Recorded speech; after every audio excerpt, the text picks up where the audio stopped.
Hi, it's good to be here. My name's Andy and I work for the Pace Trust that does assemblies, RE lessons and lunchtime clubs here in Poole, Bournemouth and Christchurch. We're thinking today about friends and we're going to have something of a quiz to start off with. Can you name these friends? Can you name these people from the pictures? First one, can you name these guys?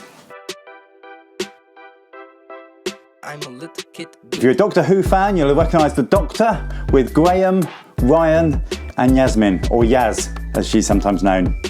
Okay, and the next one.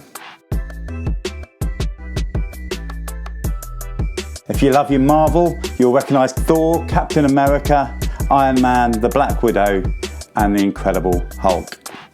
And the next one. I'm a little kid. Might be a bit more of a harder one. That's Sherlock Holmes and Dr. Watson. And the next one. You might recognise Harry Potter with the glasses, Ron Weasley with the red hair, and Hermione Granger is the girl. And lastly, and yes, this is Paw Patrol with Ryder, Tracker, Marshall, Sky, Chase, Zuma and Rubble. You see, friends are everywhere. Friends are really important. Right at the beginning of the Bible, when God had made everything and he made a person, he said it's not good for people to be alone. And so he created Adam and Eve. He created human relationships, people to be friends with one another. The problem is people want to be independent. That means doing it alone.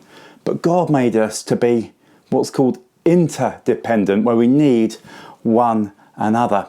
Friends are really important. Maybe take a moment to think, what makes a good friend? Maybe it's being kind. Maybe it's being there when you're in trouble. Maybe it's about being a good listener, being loyal. Maybe it's about liking similar things, and maybe it's about being able to make the other person laugh. Maybe it's about love and kindness and being truthful and honest and trustworthy. All sorts of things make a good friend. But then another question I want to ask is, am I a good friend? Are you a good friend? Sometimes I know that I get it right, and sometimes I get it wrong. I want to tell you about a story in the Bible of some friends who got it right for their friend. It starts off with a guy who couldn't walk, and he'd been sitting unable to walk for a very long time. And his friends picked him up and they carried him to Jesus. And Jesus was preaching and teaching at this house. But the problem is the house was really full of people. So they had an idea. They climbed up onto the roof, and they had flat roofs in those days. And Jesus was teaching, and suddenly a bit of the roof fell to the floor by his feet. And they dug a hole in the roof and they lowered the man down, and the man landed on his mat at Jesus' feet. And Jesus said to the man, you know what? Your sins are forgiven. And all the religious people were like, you can't say that. Only God can forgive sins. And then Jesus said, well, which is easier? To say your sins are forgiven, or to say, pick up your bed and walk? And at this, the man picked up his bed and walked healed out of the house. Jesus had made him better. But Jesus also showed that it wasn't just, we don't just need healing in our bodies, we also need the stuff inside our lives to be mended too. And it was showing the people that Jesus wasn't just a good man, but he was actually God. Anyway, these friends were people who went the extra mile. They could easily have given up when they saw the house was full. They could have easily given up when they carried him to the roof. They could easily have given up and thought, well, carrying somebody down the road is hard work, but they kept on going. And I used to be a vicar, and I used to do weddings, and I remember I used to talk about love being described by two words. Commitment, that's the idea of you keep going no matter what, and sacrifice, which means putting yourself out for the other person. Love is commitment and sacrifice. I did a wedding once of a couple called Hayley and Jason, And every Saturday morning, Jason would play football and Hayley would watch from the sidelines. And every afternoon, Jason would be dragged around the shops in Bournemouth by Hayley on a Saturday afternoon. They didn't like what the other person liked, but they did like each other. And they were prepared to make sacrifices for one another. Jesus says, no greater love has anyone than they lay down their life for their friends. And then he said, you are my friends if you do what I command you.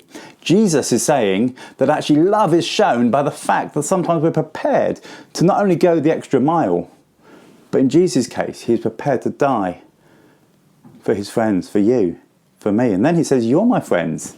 It's amazing to think that we can not only be friends with one another, friends with the people around us, we can also have that friendship with God. God who loves us so much that he was prepared to be totally 100% committed to me and to you, and was prepared to sacrifice everything for me and for you. I think sometimes when we look at Jesus, we think that's what a friend should look like. And even though I don't always get that right, Jesus still gives me that example to follow. So Jesus shows us what it's like to be a good friend, to be that kind of person that gives 100%, committed and sacrificial. A chance to think, what am I like as a friend? And maybe there's some stuff we need to do today to help mend and restore some friendships that we have. Should we just have a prayer to finish?